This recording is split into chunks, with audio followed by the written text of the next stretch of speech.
नमस्कार, स्वागत है आपका प्राइम टीवी में। मैं हूं आपके साथ प्रिया तिवारी। शुरुआत करते हैं बुलेटिन की।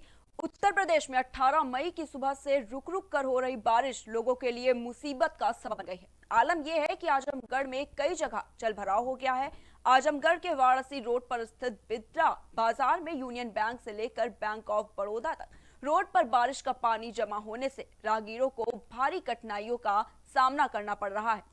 राम जानकी मंदिर के सामने टूटे हुए रोड पर बने गड्ढों में पानी भरने से रोड तालाब का रूप ले चुकी है। वहीं साइकिल व बाइक सवार लबालब हुए पानी की वजह से गड्ढों में गिर रहे हैं, जिससे कई बाइक सवार चोटिल हो चुके हैं। वहीं इस रास्ते को कई बार बाजार वासियों के आंदोलन पर जिले के वरिष्ठ अधिकारियों ने मौका मुआयना कर रोड जल्दी बनाने का भी आश्वासन दिया, लेकिन हालात जस के तस बने हुए हैं।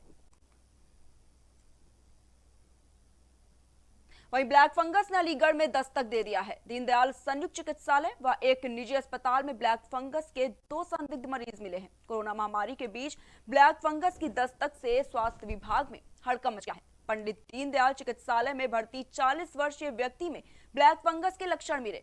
वहीं विद्यानगर स्थित एक क्लिनिक में 72 वर्षीय बुजुर्ग में भी इस बीमारी के लक्षण पाए गए हैं, जिसे उपचार के लिए धनीपुर स्थित निजी अस्पताल में भर्ती कराया गया है। वहीं सीएमओ डॉक्टर भानु प्रताप सिंह कल्याणी ने बताया कि दीनदयाल अस्पताल व एक निजी अस्पताल में 2 ब्लैक फंगस के मरीज मिले हैं। इसकी रिपोर्ट शासन को भेज दी गई है। वहीं शासन से जल्द ही इसकी दवाएं उपलब्ध कराई जाने को कहा गया है। ब्लैक फंगस के अभी हमारे पास 2 केसेस की रिपोर्ट है, जिसमें एक ओपीडी में आया था, नितिन अग्रवाल जी हैं ईएनटी सर्जन, और एक पेशेंट मेरा भर्ती है दीनदयाल में। और अभी हम लोगों को कुछ दवाएं जो हैं वहाँ से लखनऊ से इशू हो रही हैं, जिनको हम कल तक मंगा लेंगे। और डीआईजी बताया है कि वो भी कुछ उन दवाओं का ऑर्डर करने वाले हैं। तब तक जो प्रिकॉशनरी हम जो दवा दे सकते हैं, ऑरल दवा जो हमारे पास है, अभी उनसे हम काम चला रहे हैं। और जैसे बीमारी होती है, कैसे इलाज होता है? ये एक्चुअली फंगल इन्फेक्शन हो जाता है। ये फंगस यूजुअली जो पत्तियाँ सड़ती होती हैं उनमें होता है, जो धूल मिट्टी होती है उसमें होती है, और कहीं पे जो लकड़ी वगैरह सड़ रही होती है, आपने देखा होगा काला काला होता है, उसमें होता है।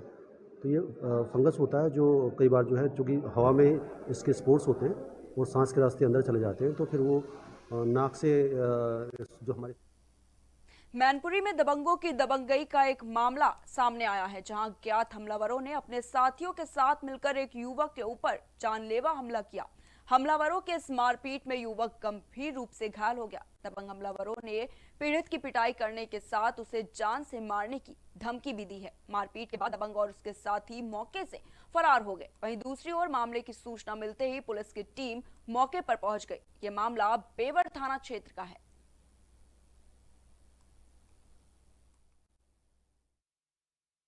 बढ़ते अगली खबर की ओर। शाहजहांपुर में पुलिस ने इनामी बदमाश को गिरफ्तार करने में सफलता हासिल की है। डकैती के मामले में पुलिस ने 25,000 के इनामी बदमाश को गिरफ्तार कर लिया है। वहीं पकड़े गए बदमाश के कब्जे में पुलिस ने भारी मात्रा में अवैध असलाह को भी बरामद किया है। जानकारी के मुताबिक इनामी बदमाश को पकड़ने में पुलिसकर्मी भी घायल हो गए हैं। वही अपराधी को पकड़ने के साथ पुलिस ने बताया कि उसके ऊपर कई मामले पहले से ही दर्ज है।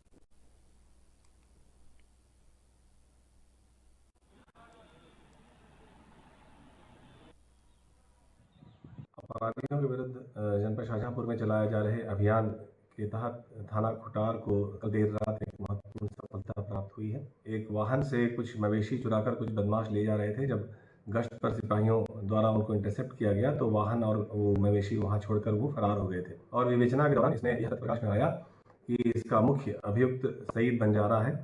इसके साथ में उस्मान, वकील और इश्तियाक इनकी भूमिका थी। इसके अतिरिक्त और 2-3 अपराधी और थे। कल पुनः एक बार ये सूचना प्राप्त हुई कि यही गैंग पुनः थाना खुटार क्षेत्र में है और वहाँ से मवेशियाँ चुराने की फिराक में है। इन चारों से मुठभेड़ हुई। इनके द्वारा पुलिस पार्टी पर फायर किया गया। पुलिस द्वारा बहुत संयम और साहस का परिचय देते हुए आवश्यक बल प्रयोग करते हुए उनको गिरफ्तार किया गया। इसमें हमारे सुल्तानपुर में कच्ची शराब पीने से एक व्यक्ति की मौत हो गई। व्यक्ति की मौत से परिवार वालों में हड़कंप मच गया। शराब से हुई मौत पर जानकारी मिलते ही पुलिस ने कार्रवाई शुरू कर दी है, लेकिन व्यक्ति की मौत पर परिवार वालों ने आरोप लगाते हुए कहा है कि अवैध शराब का कारोबार दबंगों की शाह में फूल रहा था और दबंगों के खिलाफ किसी ने भी कोई कार्रवाई नहीं की है। साथ ही उनका कहना है कि दबंगों के खिलाफ शिकायत के बावजूद भी कोई कार्रवाई नहीं की गई है।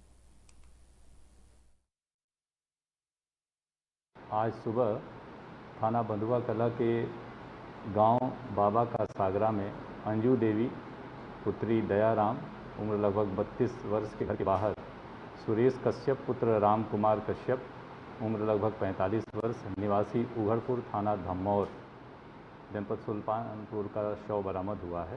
प्रारंभिक जानकारी के अनुसार जो मृतक है वह अंजू देवी के पति राजेश कुमार के यहाँ मिलने आया हुआ था और संदिग्ध। खबर लखनऊ से, जहां नाका थाना अंतर्गत बेखौफ चोरों ने बीती रात दुर्विजयगंज झंडे वाले चौराहे पर पंच परमेश्वर मंदिर को शिकार बना लिया। बता दें कि चोर मंदिर का शीशा तोड़कर सारे रुपए पैसे निकाल कर भाग गया। वहीं हैरत की बात यह है कि इसी मंदिर में 1 वर्ष पहले चोरी हो चुकी है। उस वक्त चोर भगवान के गहने अस्त्र शस्त्र चोरी करके ले गए थे।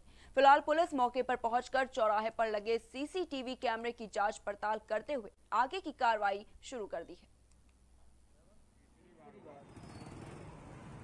7 बजे पता चला है कि मंदिर में चोरी हो गई।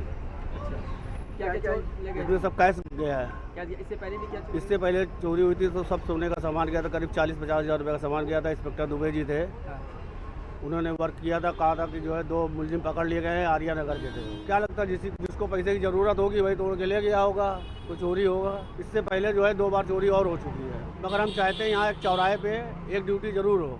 हाँ, सीसीटीवी कैमरे लगे हुए हैं, उसकी जाँच हो रही है। अभी जो निकालता है फोटो वो आ रहा है, उसकी उन्हें आश्वासन दिया है।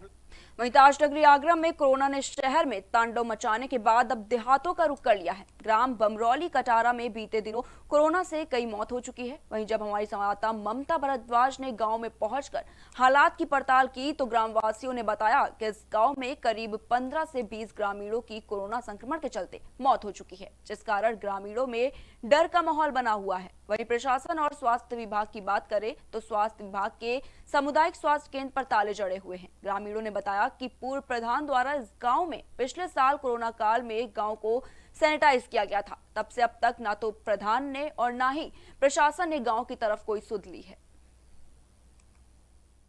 अब स्थिति ये है कि करीब 15 से 20 के बीच में खत्म हो गए कोरोना से यहाँ पे, हमारे यहाँ पे। और सरकार की तरफ से ऐसा कुछ हुआ नहीं अभी तक यहाँ पे। जो पहले ग्राम प्रधान थे जयकिशन कटारा जी, उन्होंने तो कराया था सैनिटाइज का सारे गांव में, और पूरे गांव में कराया था उन्होंने। हाँ, बना है सरकारी अस्पताल, अभी तक तो आज तक कोई डॉक्टर उनमें बैठा नहीं है। अब 2-4 दिन से अगर आ गए हों, बैठ गए हों तो पता नहीं है मुझे। अब यही मांग है कि सरकार की तरफ से कोविड के लिए कोई ना कोई सुविधा की जाए, जिससे ये बीमारी से बचें लोग। कोरोना तो इतना नहीं है, जितना भी है कुछ लोग गुजर गए, 15-16 लोग कोरोना से, लेकिन इतना नहीं है जितना है। गवर्नमेंट की तरफ से तो यहाँ कोई है नहीं, ना कोई सैनिटाइज वगैरह क्या सैनिटाइज करा जा रहा है। अभी तो नहीं, जो पहले थे वो तो कराते थे बार बार 8-8 दिन में, 10 दिन में, जो भी था। पिछली साल रहा था कोरोना, पूरी साल करवाया था सैनिटाइज उन्होंने, स्थिति सही थी। अब थोड़ी बिगड़ गई है और सरकारी तरफ से तो कोई राहत मिल नहीं रही है गाँव को। डॉक्टर इस समय मौजूद हैं आगरा के गांव बमरौली कटारा में, जहां कोरोना से लगभग 15 से 20 लोगों की मौत हो चुकी है। गांव वालों ने ये बताया कि यहां कोरोना से संक्रमित होने के बाद में 15 से 20 लोगों की मौत हुई है। तो वहीं गांव वालों का यह भी आरोप है कि हमारे यहाँ स्वास्थ्य जो केंद्र बना हुआ है, उप स्वास्थ्य केंद्र बना हुआ है, वहाँ अभी तक जब से बना है तब से लेकर अब तक कोई भी स्वास्थ्य कर्मचारी, कोई डॉक्टर मौजूद नहीं है। वहाँ हमेशा ताला ही पड़ा रहता है। तो एक बहुत बड़ी बात और एक बहुत इसमें लापरवाही देखने को मिल रही है कि जिस तरह हम मौजूद हैं यहाँ उप स्वास्थ्य केंद्र पर, तो बाकी में हमने देखा। मैं अपने कैमरामैन से चाहूँगी कि वो नज़ारा दिखाएं कि स्वास्थ्य केंद्र पर किस तरह ताला लटका हुआ है। जिस तरह कोरोना की जैसी महामारी से लोग ग्रसित हो रहे हैं और इस गांव में भी 15 से 20 लोगों की मौत हो चुकी है। तो देखने वाली बात यह है कि किस तरह अब तक स्वास्थ्य कर्मचारी और स्वास्थ्य विभाग की नींद नहीं खुल रही है और अनदेखा करते हुए नज़र आ रहे हैं। जिस तरह गांव में महामारी फैल रही है, अब तक शहर में थी ये महामारी और अब ये गांव, शहर से लेकर के देहात में भी गांव में महामारी पहुंच चुकी है, जिसको देखते हुए स्वास्थ्य कर्मचारियों को अब तक उनकी नींद नहीं खुली है। अब तक उन्होंने इस चीज़ को अनदेखा कर रखा है कि यहाँ जिस गांव में 15 से लेकर 20 तक की मौत हो चुकी है, तो अब तक वहाँ कोई भी स्वास्थ्य कर्मचारी या डॉक्टर मौजूद नहीं है। तो साफ तौर पर देखा जा रहा है कि कितनी बड़ी लापरवाही है इस कोरोना महामारी को लेकर के।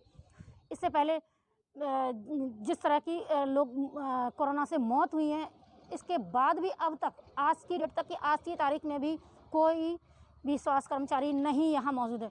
तो मैं मेरी प्राइम टीम की तरफ से यही लोगों से अपील है कि मास्क लगाएं, 2 गज की दूरी रखें, तो कोरोना महामारी से जंग लड़ने के लिए हम लोग तभी कोरोना हारेगा और भारत जीतेगा। Mamta Bhardwaj, prime TV India.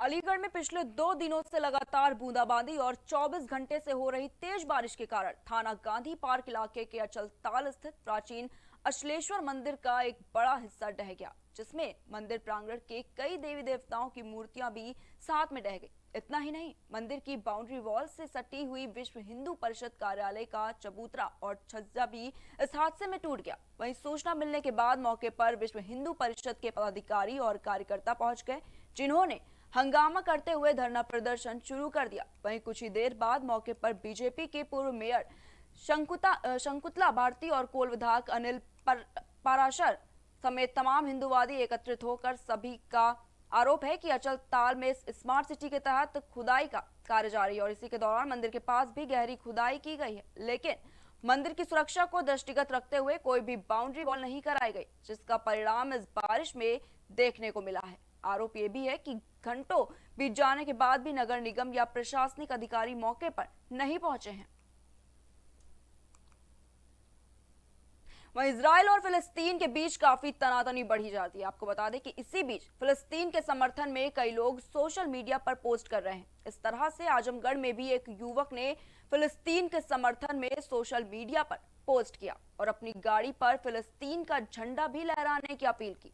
अब युवक के इस पोस्ट पर पुलिस ने एक्शन लिया है। एसपी ने बताया है कि फिलिस्तीनी झंडा लहराने की अपील करते हुए पोस्ट किया गया है, जिस पर काफी लोगों ने कमेंट और रिकमेंट भी किया है।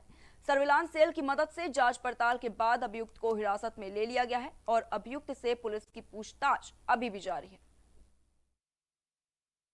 सोशल मीडिया पर फेसबुक के माध्यम से, जो कि सरायमीर के रहने वाले एक व्यक्ति थी और एक पोर्टल चलाया करता था, उसके फेसबुक के माध्यम से ये मैसेज वायरल हुआ कि कल जुम्मे की नमाज के बाद लोग पड़ोसी देश का, एक दूसरे देश का झंडा अपनी गाड़ी पर लगाएं और अपने घरों पर लगाएं। इस पर मुकदमा पंजीकृत किया गया है, अभियुक्त को गिरफ्तार किया गया है। और शाहजहांपुर के बंडा थाना क्षेत्र से लूट का मामला सामने आया है, जहां एक महिला करीब 1 से 1.5 घंटे तक बैंक की लाइन में खड़ी रही। महिला पैसे लेकर घर जा रही थी, तभी 2 अज्ञात व्यक्तियों ने महिला के हाथ से उसका पर्स छीन लिया, जिसके बाद महिला ने इस घटना की सूचना पुलिस को दी। दरअसल महिला अपने पति के इलाज के लिए पैसे लेकर जा रही थी। पीड़ित महिला की परेशानी को देखते हुए थाना प्रभारी मनोज कुमार ने अपने पास से महिला को 10,000 रुपए नकद दिए और उसे अपने पति के इलाज के लिए जाने को कहा और एक महिला को आश्वासन दिया है कि जल्द से जल्द आरोपियों को गिरफ्तार कर मामले की कार्रवाई शुरू कर दी जाए।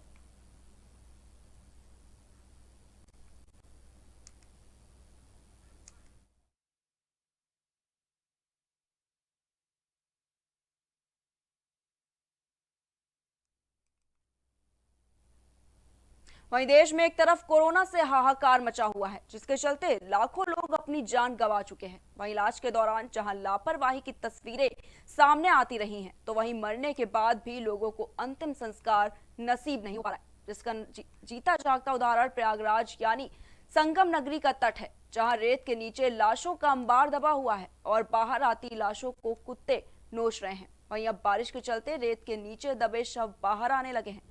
बता दें कि उत्तर प्रदेश में गंगा नदी के किनारे शवों को दफनाया गया था। धार्मिक महत्व रखने वाले उत्तर प्रदेश के प्रयागराज और रायबरेली में नदी के किनारे लाशों का अंबार दिख रहा है। प्रयागराज में मीलों तक रेत में शवों का अंतिम संस्कार किया गया है। सैकड़ों लाशों को दफन किया गया है। अभी यूपी के उन्नाव जिले में सैकड़ों लाशों के रेत में दफनाने का मामला ठंडा नहीं पड़ा था कि प्रयागराज और रायबरेली जिले में जो देखने को मिला उससे ने सबको हैरान कर दिया है।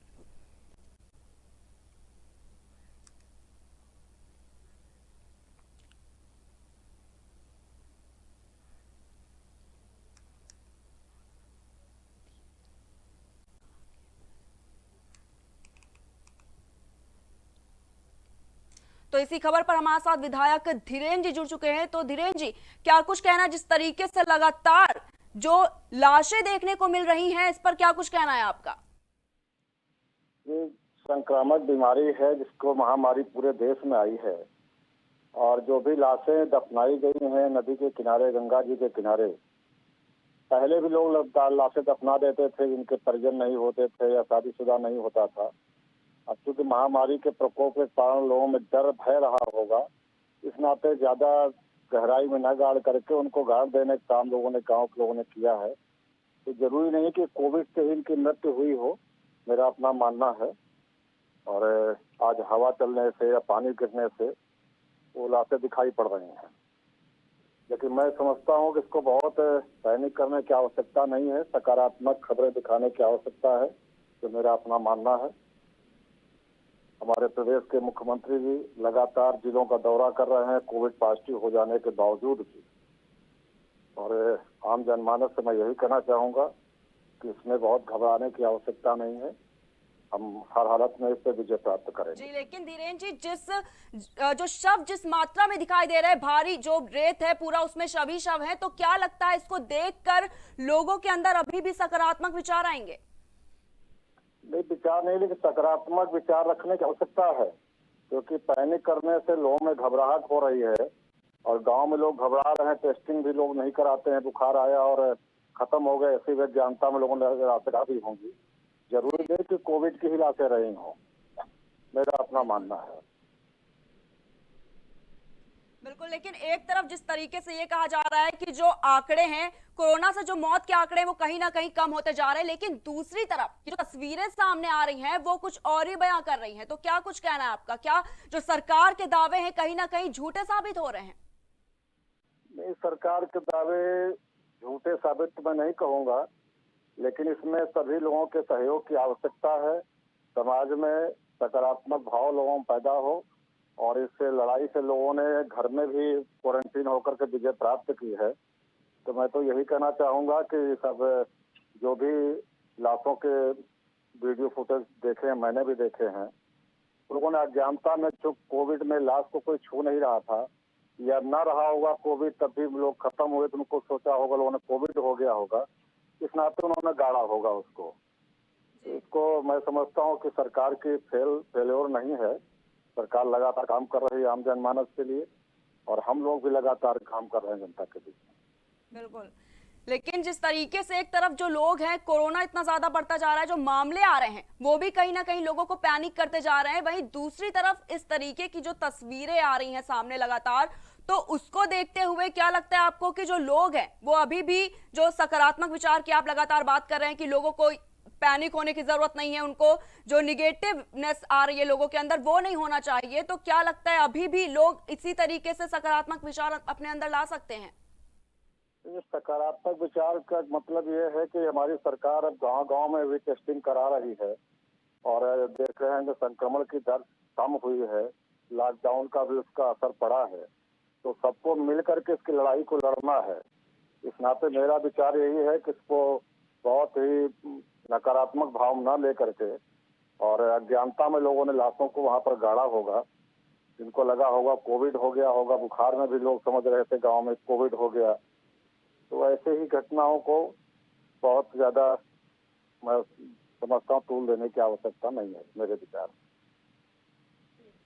वही धीरेन्द्र जी, आपको बताना चाहेंगे कि लगातार जो बीजेपी के विधायक है वो भी आरोप लगाते जा रहे हैं कि स्वास्थ्य जो व्यवस्थाएं हैं वो कहीं ना कहीं बहुत ज्यादा बदहाल होती जा रही है, तो क्या कुछ कहना है आपका इस पे? इसमें मैं कहना चाहूंगा कि पूरे देश में महामारी का प्रकोप पूरे देश में हुआ है, और अचानक सारी व्यवस्थाएं एक बारगी इतने मरीज आ जाना देश भर के अंदर, तो कहीं न कहीं थोड़ा दिक्कत तो आती ही है, लेकिन अब सारी चीजें कंट्रोल में आ रही हैं, चाहे ऑक्सीजन को लेकर के हो, चाहे बेड्स को लेकर के हो, अब सारी चीजें कंट्रोल में आ रही हैं, पहले वाली स्थिति इस समय नहीं है।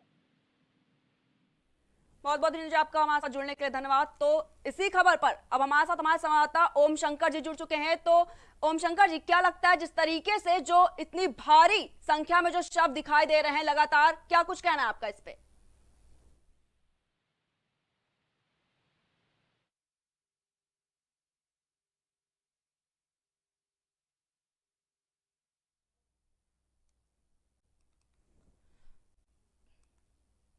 तो बता दें आपको कि किसी लगातार जो शव दिखाई दे रहे हैं वो बहुत ही भारी संख्या में दिखाई दे रहा है। आपको बता दें कि इसके चलते लाखों लोग अपनी जान लगातार गंवा चुके हैं। और इलाज की बात करें तो कहीं ना कहीं जो सरकार की नाकामी है वो भी सामने आ रही है, क्योंकि लापरवाही की तस्वीरें जो सामने आ रही हैं उसकी बात करें तो मरने के बाद भी लोगों को अंतिम संस्कार नसीब नहीं हो पा रहा है। और जीता जागता उदाहरण प्रयागराज यानी कि संगम नगरी का तट है, जहां पर रेत के नीचे लाशों का अंबार दबा हुआ है और बाहर आती लाशों को कुत्ते लगातार नोच रहे हैं। वहीं अब बारिश के चलते रेत के नीचे दबे शव बाहर आने लगे हैं।